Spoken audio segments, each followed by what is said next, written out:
Alors bonjour à toutes et à tous. Je suis ravie de vous accueillir sur ce webinaire organisé donc aussi avec Aline de Valor. Je suis Emmanuelle Marvy, présidente de la Fédération Jardinerie et Animalerie de France.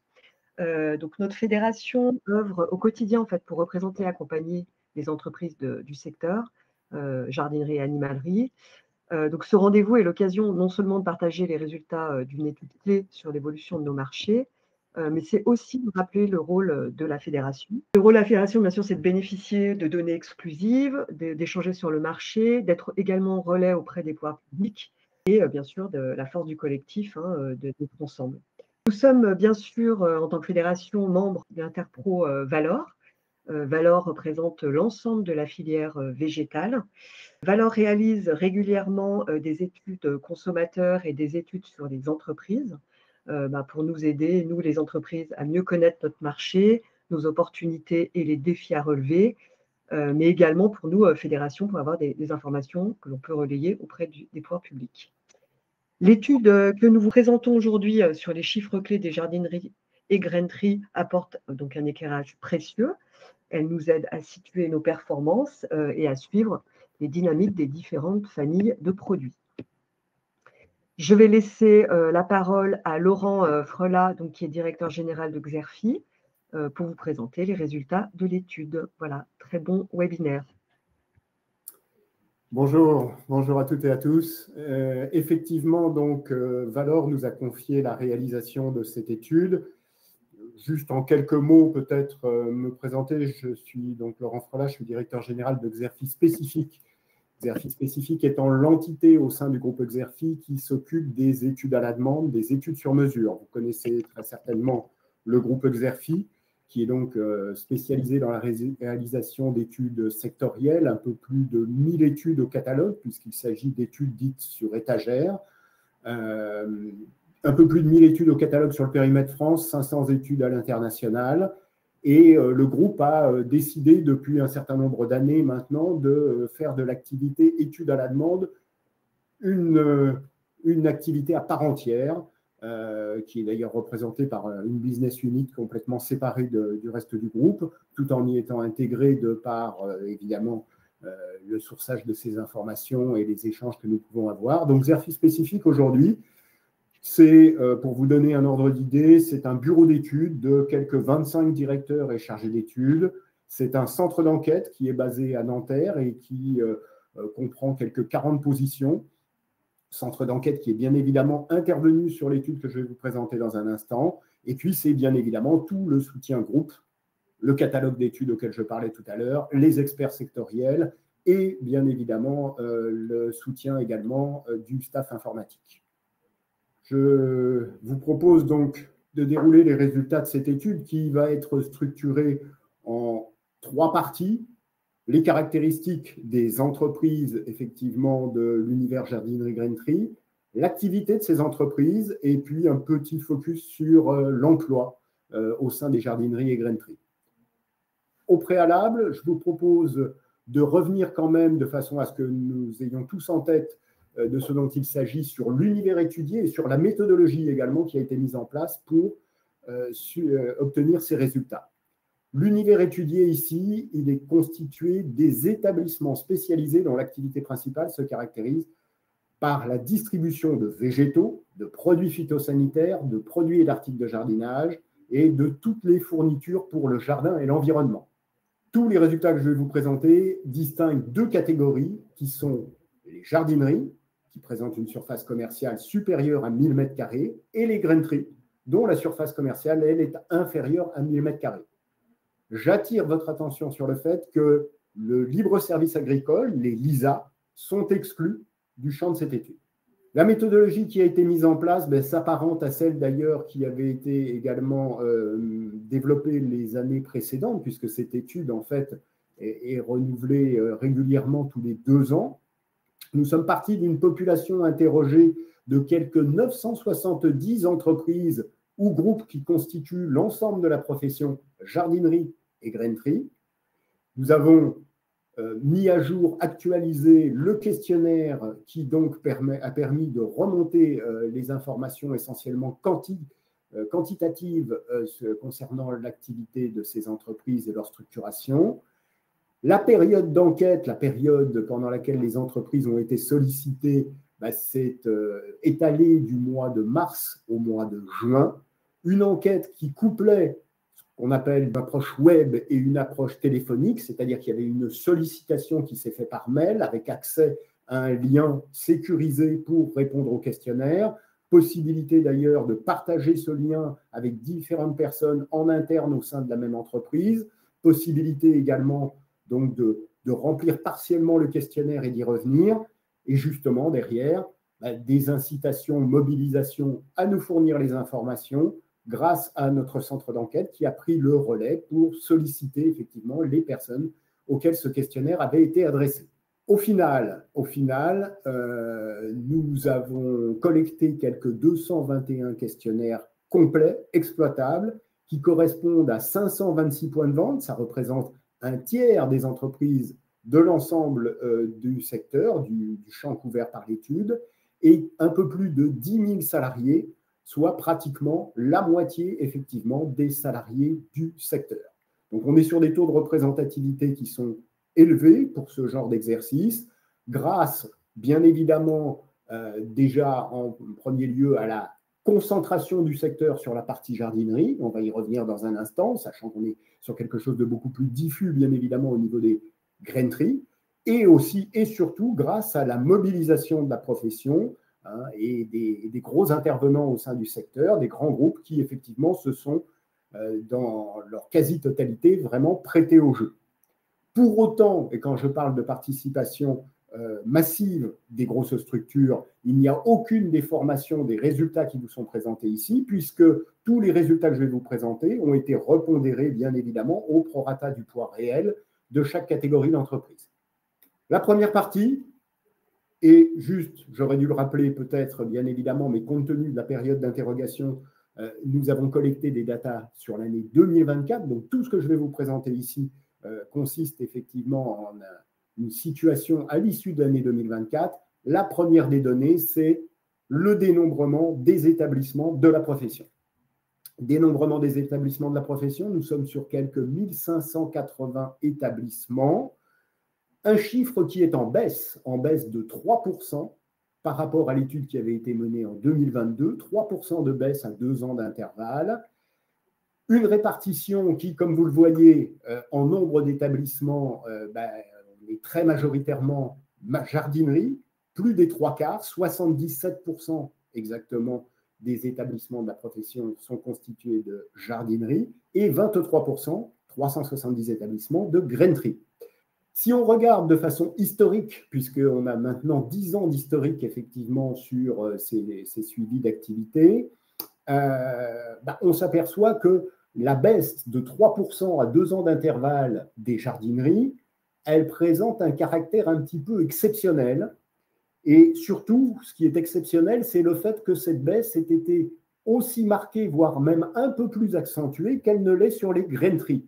Les graineries, comme vous pouvez le remarquer, avec 460 graineries en 2014 et seulement 370 en 2024, sont clairement sur une baisse tendancielle, une érosion qui est régulière du nombre de graineries, érosion qui est due à la fois à des disparitions pures et simples d'entreprises, mais aussi à un secteur qui tend à se concentrer et par conséquent des graineries qui ont cherché pour certaines d'entre elles à grossir et à dépasser la barre des 1000 m² dont on parlait tout à l'heure et qui sont donc passées dans la catégorie jardinerie au cours des 10 dernières années. Cette érosion régulière fait que justement on est habitué à constater une baisse du nombre de graineries à 2 ans d'intervalle, plus marquée que celle des jardineries, qui, comme vous pouvez le constater, reste relativement stable sur longue période. Donc là, on est sur un cas de figure un tout petit peu exceptionnel quand on observe, quand on met la focale sur 2022-2024, avec une baisse plus marquée effectivement des jardineries, suite à une année 2022 qui constituait un record, avec 1250 jardineries dénombrées effectivement à l'issue de cette année 2022. Une information maintenant sur la moyenne d'âge des entreprises. On est sur des entreprises qui ont quand même globalement une certaine antériorité, 25,5 ans. une ancienneté des entreprises qui tend à s'accentuer par rapport à ce que l'on observait précédemment. On était encore à 23 ans en 2022. Et vous avez ici donc la répartition par date, où on s'aperçoit qu'effectivement, le nombre d'entreprises créées sur la période récente, et notamment depuis la précédente enquête, est relativement faible. On est sur moins d'une entreprise sur 10. Vous noterez également le pic qui avait été enregistré au début des années 90, avec encore aujourd'hui, parmi les entreprises présentes, un quart des structures qui avaient été créées effectivement à cette période. Info maintenant sur les surfaces commerciales qui concernent donc la profession. On est sur une estimation de 4 673 000 mètres carrés. Et là, comme vous pouvez le constater, et c'est logique bien évidemment de par la construction même de ce que sont les jardineries et les graineries, le 75% de tout à l'heure s'accentue encore. On monte à 97,5% des surfaces commerciales qui sont occupées par les jardineries, contre 2,5% pour les graineries, 115 000 mètres carrés graineries pour 4 558 000 pour la partie jardinerie.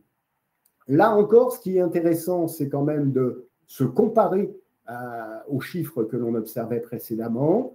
Et on est effectivement sur une réduction sensible des surfaces commerciales, plus marquée encore que celle des établissements que l'on vient de passer en revue à l'instant. On est sur une baisse de 6%, et une baisse de 6% qui concerne de façon presque exclusive justement la partie jardinerie. Donc on en revient à cette singularité de tout à l'heure, avec une année 2022 qui a constitué vraiment un point haut en termes d'activité, et effectivement un reflux sur l'année 2024.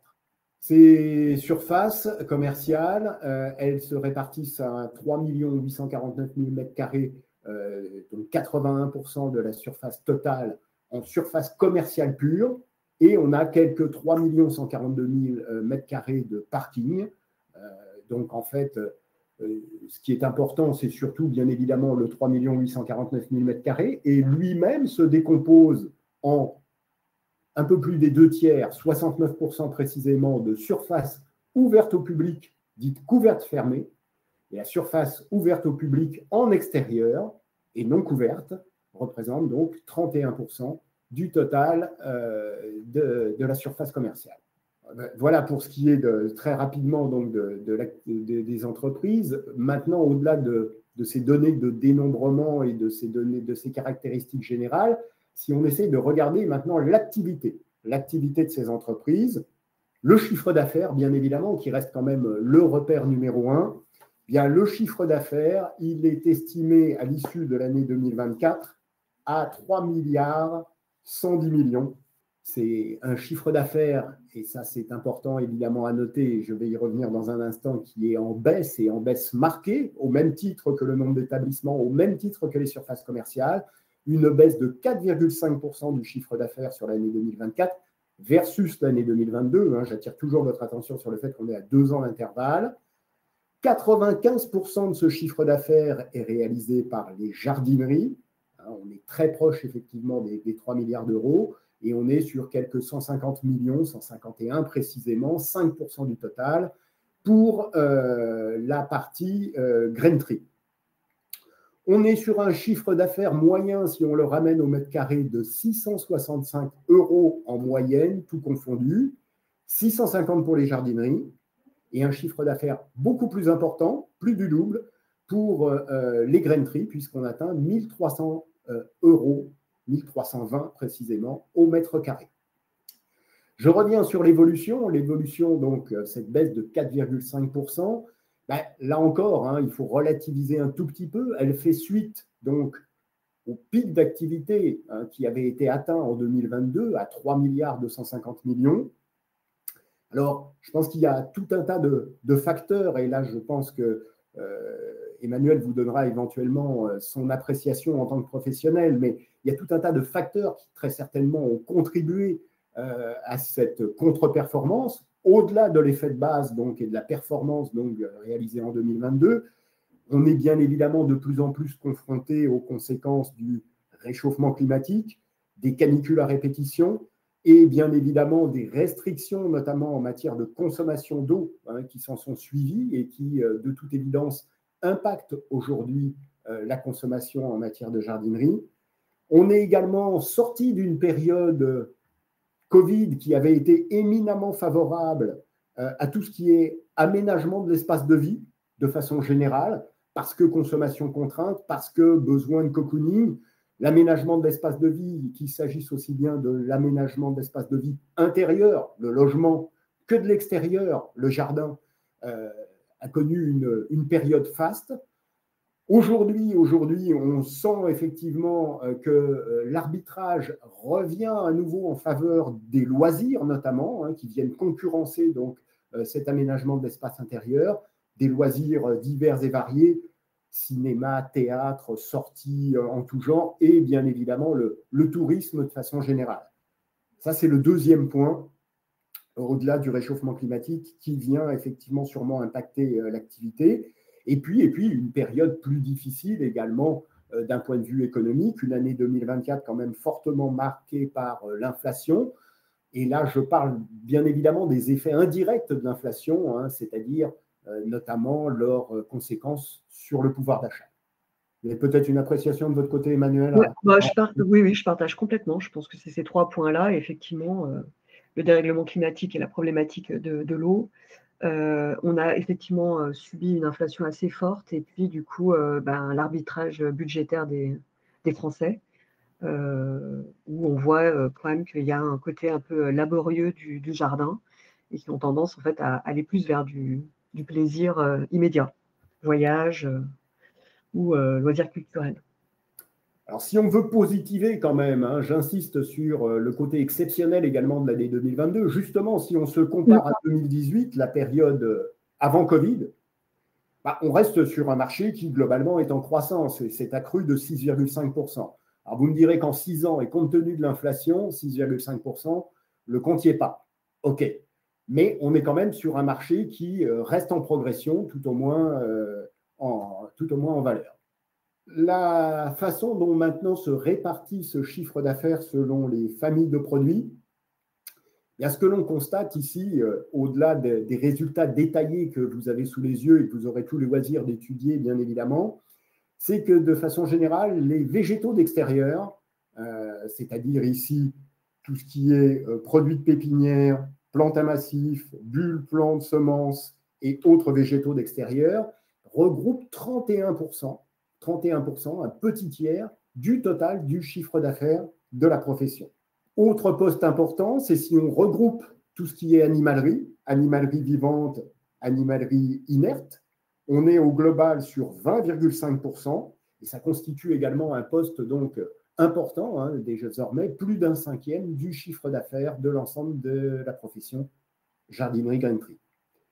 Vous noterez également le poids quand même considérable des produits manufacturés jardin bien évidemment, mais aussi produits manufacturés de nature différente et avec des choses très variées. On y trouve aussi bien de la décoration de la maison, des loisirs créatifs, des jeux de plein air, des accessoires de piscine, des mobiliers de jardin.